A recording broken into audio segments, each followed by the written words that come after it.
Olá, galerinha do sétimo ano, tudo bem com vocês? Já faz alguns dias que não estamos nos vendo, né? Mas sabemos que esse distanciamento social é importante, né? Mas espero que em breve possamos todos estar juntos aí novamente, tá bom? Bom, meninos, hoje eu preparei uma aula para vocês sobre vegetação e domínios de natureza no Brasil. Quem quiser acompanhar na apostila de vocês, só vocês irem da página 46 adiante, tá bom? Bom, meninos, assim como os climas, a formação vegetal brasileira é muito variada, tá bom? Cada qual tem a sua particularidade, tá bom? Por exemplo, o clima da região sul não é o mesmo clima da região nordeste, e assim consecutivamente. A vegetação da região norte não é a mesma vegetação da região centro-oeste, tá bom? Vai depender muito das condições ambientais, tá bom? Cada região tem a sua característica das vegetações. O que vai influenciar nisso? A gente tem a questão do solo, o relevo e principalmente o clima vai afetar nessas condições, tá bom? Dentro da geografia, a gente tem um grande e importante geógrafo brasileiro chamado Absaber, né, onde ele formulou estudos. Esses estudos que ele fez possibilitaram a gente conhecer distintos espaços naturais dentro do território brasileiro. Como eu já tinha falado, cada qual com a sua particularidade, tá bom? Vai depender em relação do solo, do relevo, do clima e vegetação. Então, ele denomina isso como os domínios morfoclimáticos.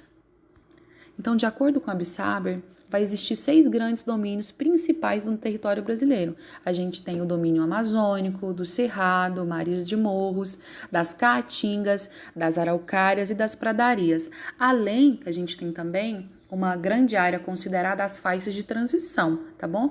Por que faixa de transição? Porque vai reunir várias características, né? Características mistas de domínios distintos dentro do território brasileiro. Bom, nesse mapa nós conseguimos observar nitidamente o princípio da distribuição de cada domínio de acordo com cada região geográfica. Começamos então com o domínio amazônico, com terras baixas, florestas equatoriais, domínio morfoclimático do cerrado, com chapadões tropicais interiores, com cerrados e florestas, as matas de galerias, domínio de mares de morros, com áreas mamelonares. O que são essas áreas mamelonares? São formas de relevo que apresentam morros arredondados.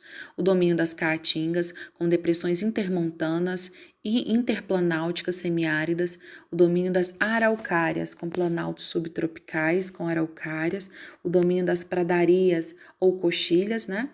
Subtropicais com pradarias mistas, e a gente também tem essa extensa faixa de branco, é denominado de faixa de transição, né? Que a gente observa que ela percorre todo o território brasileiro.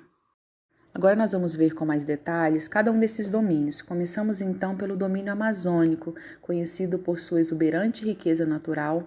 Ele é considerado um dos espaços de maior biodiversidade do mundo, seja diversidade vegetal quanto diversidade animal, além de abrigar diferentes povos indígenas.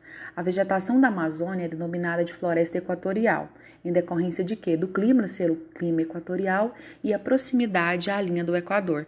Isso vai fazer com que o quê? Com que a vegetação seja uma vegetação exuberante, apresentando árvores de grande e médio porte, com folhas largas e copas fechadas no alto, formando-se assim um dossel. O que seria esse dossel? É uma camada superior que se forma de galhos e folhas, e eles vão se entrelaçando um ao outro e vai formar uma espécie de teto na floresta, tá? É nesse ambiente que vive a maior parte das espécies de plantas e animais da Amazônia. O chão da floresta é um chão que quase não recebe luminosidade, tá bom? Isso vai ser legal? Sim, por quê? Porque vai favorecer a decomposição dos nutrientes no solo. Um solo que é recoberto de folhas, de cascas, tá bom? Cascas de árvores e outros resíduos orgânicos, tanto da fauna quanto da flora, ok? Domínio dos mares de morros. Esse domínio ele vai estender desde o Rio Grande do Norte até o Rio Grande do Sul. Expande-se também para o oeste, chegando às áreas mais centrais do país. Como o próprio nome já fala, este domínio ele vai abranger uma área repleta de morros, tá? Devido a isso e às chuvas constantes que neles mesmos ocasionam, o clima é um clima tropical, sofrerá um grande desgaste, apresentando os cumes arredondados.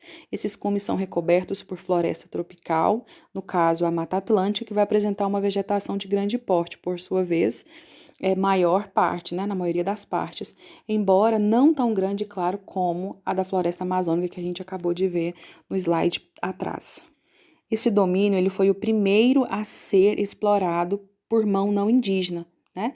Aí vem a questão dos portugueses com a extração do pau-brasil. Desde aquela época até os dias atuais, infelizmente, as atividades humanas e a ocupação, ela tiveram um grande impacto sobre a Mata Atlântica. Hoje em dia, resta menos de 10% de sua extensão territorial.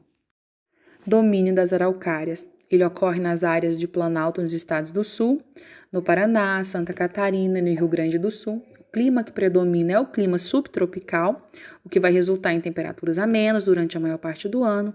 Aí a gente vai ter invernos frios e chuvas bem distribuídas entre as estações.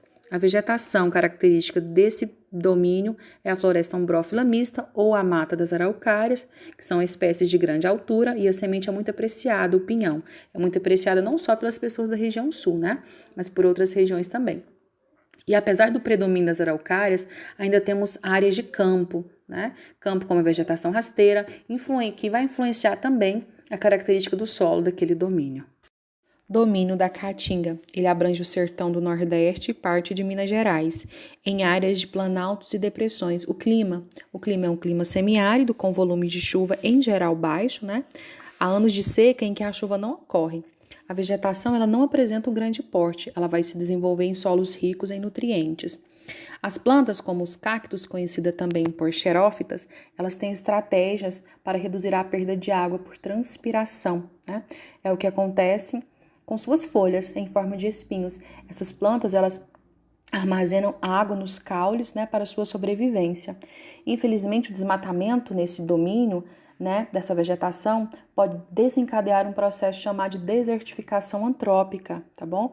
Devido ao que essas causas estão relacionadas a vários fatores, entre eles a utilização da madeira para lenha e o aumento da produção de sisal. O que seria esse sisal? É uma fibra, tá, produzida pelo beneficiamento de uma folha chamada Agave cisalana. Essa planta ela é muito resistente em regiões semiáridas, tá bom? E ela produz, então, as fibras de sisal é muito utilizada na fabricação de cordas, tapetes e até mesmo de sapatos, ok? Domínio do Cerrado, conhecido também como a savana brasileira. É o segundo maior bioma do Brasil e da América do Sul. Ele tem a sua localização em uma área de grande potencial aquífero e de diversos tipos de vegetação.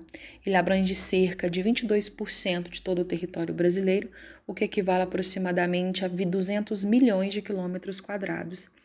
Ele abrange não somente a região centro-oeste, como outras regiões brasileiras. Devido ao bioma ser bastante extenso, a vegetação do cerrado ela não possui um único aspecto. A gente consegue encontrar, ao longo de sua extensão, diversas fitofisionomias, né? Aspectos da vegetação de uma região, nas quais há uma grande variedade de tipos de solo, e clima e relevo. A área de abrangência pelo bioma cerrado localiza-se em uma região de clima tropical sazonal. E esse tipo de clima ele vai apresentar duas estações bem definidas. Eu vou ter verões chuvosos e invernos secos. Outro aspecto importante para a gente comentar, interessante, é a ocorrência das queimadas naturais. Essas queimadas naturais elas vão ajudar na renovação vegetal. Parece um pouco contraditório, né? Mas são queimadas naturais e elas são muito importantes para a vegetação do cerrado, pois elas vão ocorrer em intervalos de grande tempo, de 3, 4, 5 anos. E as cinzas, elas vão ajudar a fertilizar o solo, tá bom? Esses tipos de queimada não é o mesmo de queimada gerada pelas atividades humanas, tá bom? Domínio das pradarias, conhecido também como Zona das Coxilhas, Campos Sulinos, Pampas ou Campanha Gaúcha. A localização dele é inteiramente sobre o Planalto do Rio Grande do Sul, diferentemente da vegetação das pradarias, que vai se estender por outros territórios, Argentina e Uruguai. O clima deste domínio é o clima subtropical, ou seja, é relativamente úmido. Agora nós vamos falar um pouquinho sobre as faixas de transição e o complexo do Pantanal. Que são isso? São áreas, essas áreas elas vão reunir características místicas, né? Uma mistura de outros domínios morfoclimáticos. E o Pantanal ele é considerado um domínio de transição.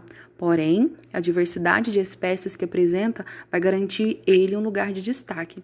Ele é localizado na bacia do Rio Paraguai, na região centro-oeste, e vai ocupar 2 estados, o estado do Mato Grosso e do Mato Grosso do Sul. E ele vai estender também pela Bolívia e pelo Paraguai. O clima é um clima tropical típico, né? Apresenta 2 estações bem definidas, o verão é chuvoso e o inverno é mais seco. Bom, meninos, ficamos por aqui agora, tá bom? Qualquer dúvida, estou à disposição de vocês. Essa semana vai ter uma listinha de atividades, tá bom?